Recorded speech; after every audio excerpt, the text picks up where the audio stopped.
Hi, fantasy fiction fans, and welcome to Myth and Magic, a fantasy writer's kit bag.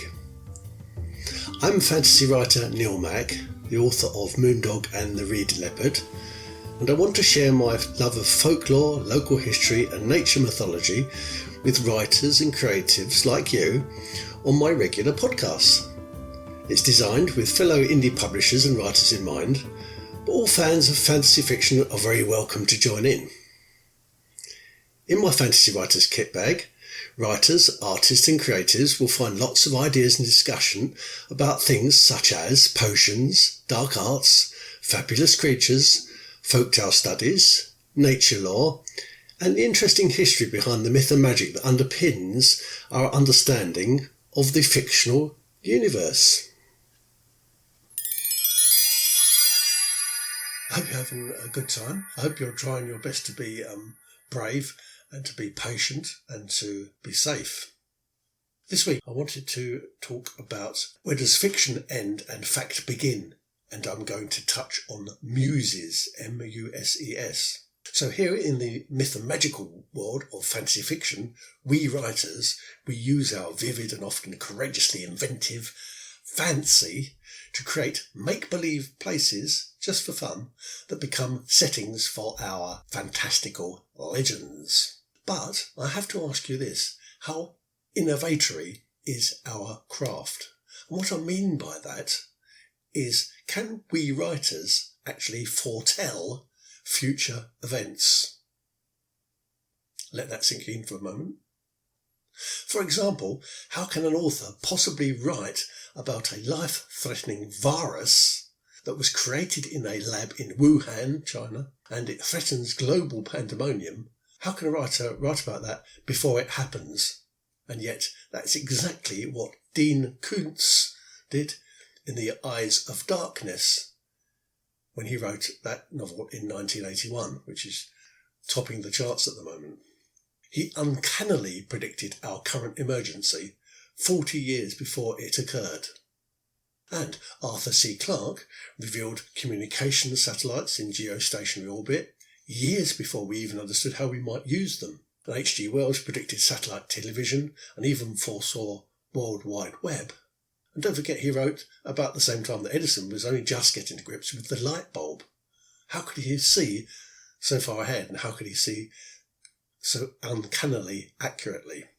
But in fact, since ancient times, the lines between myth and reality have been blurred by writers. And the well-known satirist Lucian of Samosat, who came from a place we now would find in modern-day south-central Turkey, was one of the earliest novelists known to the Western world. He wrote about during the period of AD 150, and was, for example, the first person to publish a story that used a sorcerer's apprentice trope. Anyway, Lucian, in his novels, discussed hybrid life forms, moon voyages, and even artificial life. That's not bad, is it? Pretty impressive, huh? Especially when you consider that this was a time when paper, the thing which we write upon, had only just arrived from China. And paper, by the way, continued to be very expensive to produce. So papyrus and parchment and vellum were still used way into the second millennium. And Lucian wrote about the time when a Greek philosopher named Marcion had only just began to collect the first fragments of a compilation which we now know to be the New Testament of the Bible. So when the New Testament of the Bible was being compiled, when paper had just arrived, Lucian was already discussing artificial life, moon voyages and hybrid life forms in his novels. In the 1956 American science fiction film Forbidden Planet, a story which is loosely based on Shakespeare's play The Tempest, Dr. Morbius utilises a machine that can turn thoughts from a subconscious mind into tangible and measurable threats that would eventually go on to endanger an entire planet. And for science fiction fans amongst you, they were the monsters from the ID. And I was thinking, is this what fantasy fiction writers are doing when they're writing? Are they creating something so realisable from their ephemeral experimentations that, just like Dr. Morbius in Forbidden Planet, are they actually putting our planet at risk? Are fictional writers the alchemists of thought who manage, perhaps supernaturally, to convert mental images into stone? Do they animate the illusory like Shelley's Frankenstein once did? It's an interesting notion, and you might claim, of course, that there are tens of thousands of authors and they write hundreds of thousands of words each year. So some of their prognostications must be lucky guesses, you'd say. Surely, they're just lucky guesses. And anyway, not all writers look into the future with the same kind of sharpness and certainty that H.G. Wells did. But are we sure that's true? Are we sure that's right?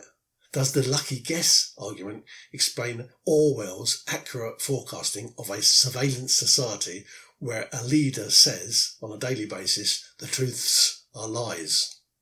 Does it explain Jules Verne's hydrogen cells?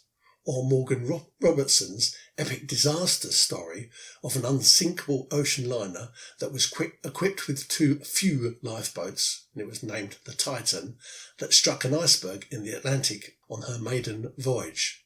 Yet Robertson published that book 14 years before Titanic and the Titanic disaster. Or does it explain how John Brunner wrote about global terrorism and video chats in 1968?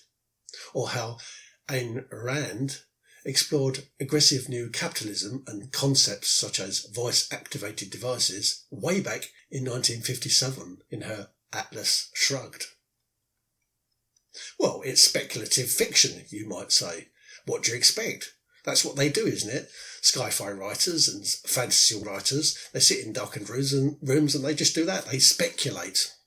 Yeah, that's true. So another explanation for their uncannily accurate fortune-telling might be that the fantasy fiction authors and sci-fi authors are very in tune with life and with life's experiences and with society in general and with the styles and fashions of society and with human decisions and with human frailties and human strengths and with the imperfections of humanity.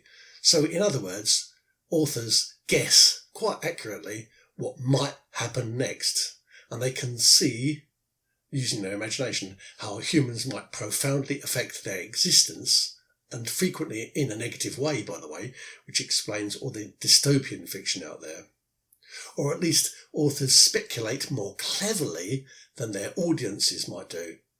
They conjecture well, and they can create convincing illustrations. And the best authors seem to have a unique insight in this regard, and with their clarity of vision and their undoubted skills of imagination, they can put into words what others might only just dream, or what others might consider but are unable to illustrate or expound with any skill. And because of their cleverer speculations and their cleverer skill with words, authors seem to be more accurate in their predictions than the multitude around them. And perhaps everybody's equally gifted when it comes to predicting the future, but only authors are able to explain themselves so well. But I want to add one last wacky explanation for this odd sense that authors can predict the future. And it is wacky, but I wanted to add it for the sake of myth and magic fans. And it's this: fantasy fiction authors are practiced craftspeople, aren't they? Especially when it comes to tapping into something, that weird something that nobody else can see. Most authors do this every day. They tap into imagery and psyche and intuition and perhaps even into whimsy. But do they also perhaps unintentionally and unconsciously tap into some other? Something perhaps that can't be seen by science and can't be assessed by conventional wisdom.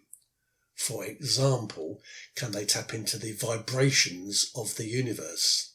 Now, before you wince and you laugh at this madness and you write and tell me that it's a risible idea, remember that this is exactly how people thought artists got their ideas for many hundreds, if not thousands of years. It's a belief that's been long held through history, because the multitude of common folk around artists somehow think that artists are plugged into something transcendental known as the muses. The muses were considered to be three inspirational goddesses, one of literature, one of science, and one of the arts. And the muses were thought to be the source of all knowledge, but especially knowledge of poetry and of song and of myth. The word, by the way, although it sounds Greek in origin, is actually much older. Its root, muse, M-U-S, is a concept that probably goes back to at least 3000 BC, and it means to have in mind. And it's where our English words museum, which is a shrine to what's in mind, and music, which is pertaining to what's in mind, both originate, and there are other words with muse in them. Do these bizarre connections with a muse make the modern day writer an accurate soothsayer? Do speculative fiction writers interact with this kind of invisible and perhaps even metaphysical plane?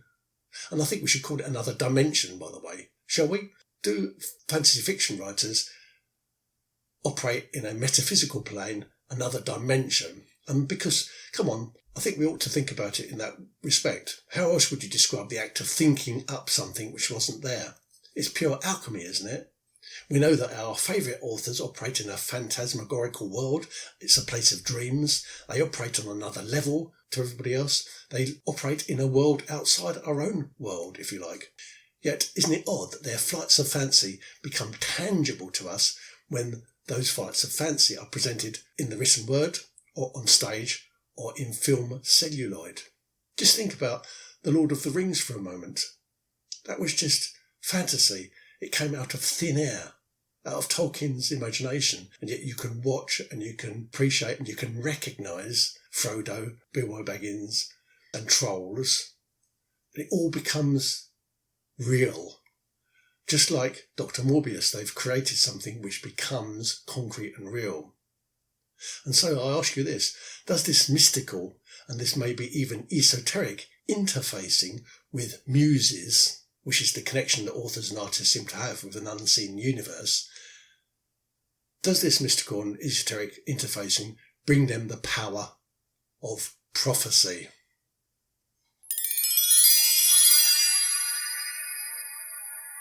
Hello, fantasy fiction fans! Last week I discussed what knighthood was, and I thought I should, thinking about it afterwards, I thought I should add some thoughts about oaths and pledges, and in particular, what is the difference between an oath, O-A-T-H, and a pledge, P-L-E-D-G-E. So here it is. An oath is a promise made upon or with something that's sacred, and that's to prove its truthfulness to any witnesses who are present. So an oath is done in public and has religious significance. And that's why it's sometimes known as a divine oath, because it's almost as if the oath taker is asking a god or some other powerful spirit entity to be a guarantor for their commitment to the oath that they take. An oath taker will often take a book of scripture or a sacred object in their hands while reciting a set of formal words. And the formal words will sound like a prayer. A god or spirit might be invoked. For example, I swear by Almighty God. And this is the so-called bond, where words of a mere mortal's mouth are bound by the intentions of his immortal soul. And this is where we also get the notion of a man's word is his bond. In ancient Roman tradition, oaths were often taken on a sacred stone, and this tradition continues to this day with oaths taken on the crowning and ascent of new kings, who sit on a special sacred stone for a coronation ceremony.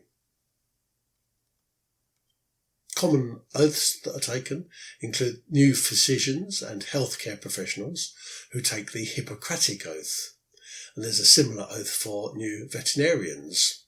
And for more information about Hippocrates and the Hippocratic Oath, you should listen to my Myth and Magic show episode 31. And new citizens often take an oath of allegiance or citizenship to their new country. And new political leaders often take an oath of office to their people. And new police officers often swear an oath as a public servant. And of course, witnesses in court take an oath of veracity, which you will have heard because you've seen it on various different films and in TV shows. It's the truth, the whole truth, nothing but the truth, so help me God. And sometimes they do hold a Bible to take the oath of veracity before they give evidence to a court. So what's a pledge then? Well, a pledge is very similar to an oath, but it's less sacred. A pledge is seen as an exchange of promises that are usually held legally enforceable on earth, but not in heaven. And that's the vital difference. But some solemn promises, some pledges, like, for example, the Christian marriage vow that once included the lines, I plight thee my troth, or I pledge thee my troth, which basically means, by the way, a promise to lifelong faithfulness. And also some military pledges sometimes have a supernatural element to them. So, for example, when you say your words in a marriage ceremony, it's often in front of a priestly figure, and it's inside a church. And military pledges might also ask for God's help to overcome any difficulties they may encounter. But although it might have supernatural element to it, it's different in that it's not legally enforceable in heaven, only on earth. In that way, pledges are worldly minded, they're secular, whereas oaths are taken with the help of an invoked deity. So breaking an oath possibly will bring an oath breaker eternal damnation, whilst breaking a pledge might well bring a promise breaker punishment in this earthly realm, and that punishment could be death, by the way, but it has no repercussions on a person's immortal soul. So that's the difference between an oath and a pledge.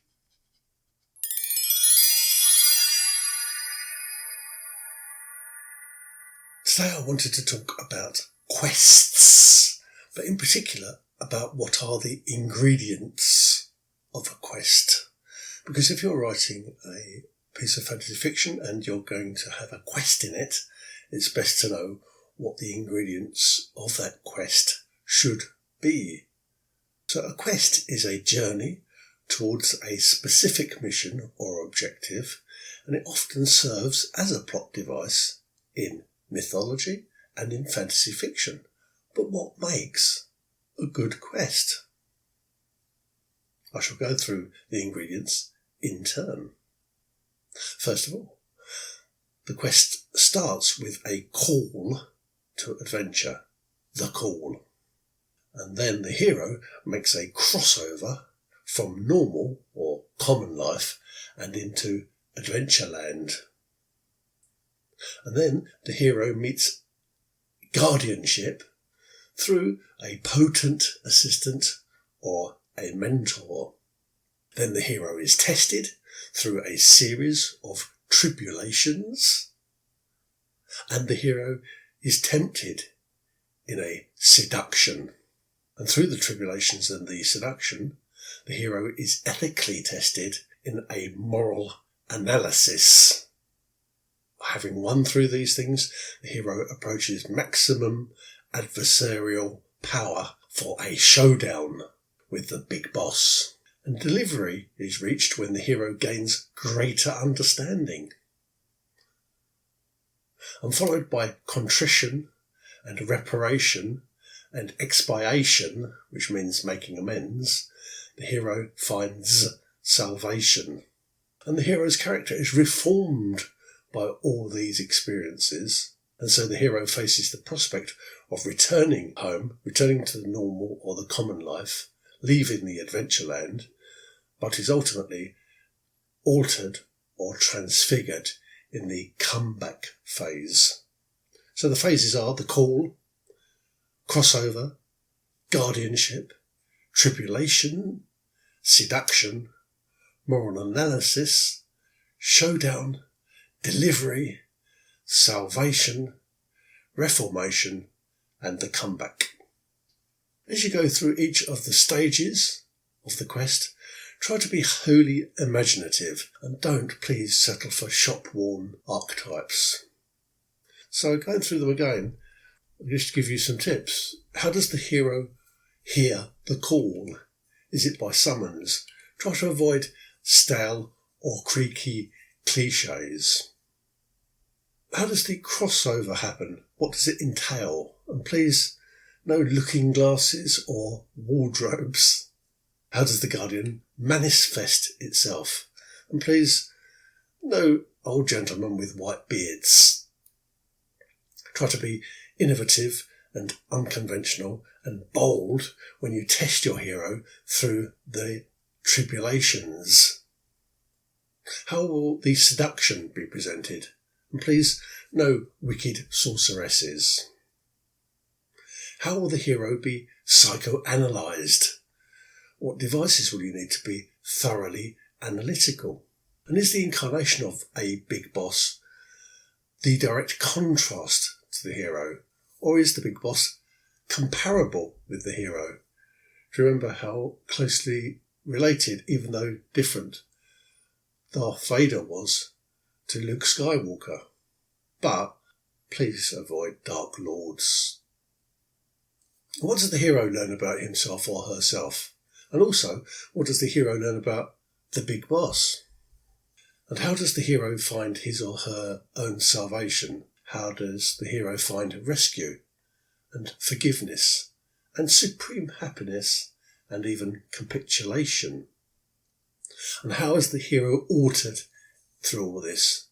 Is it through some kind of regeneration, like the Doctor does? Is it through some kind of reconciliation, like Luke Skywalker with his sister? And finally, how would you describe the return home for the hero? And please don't propose a parade or a pageant.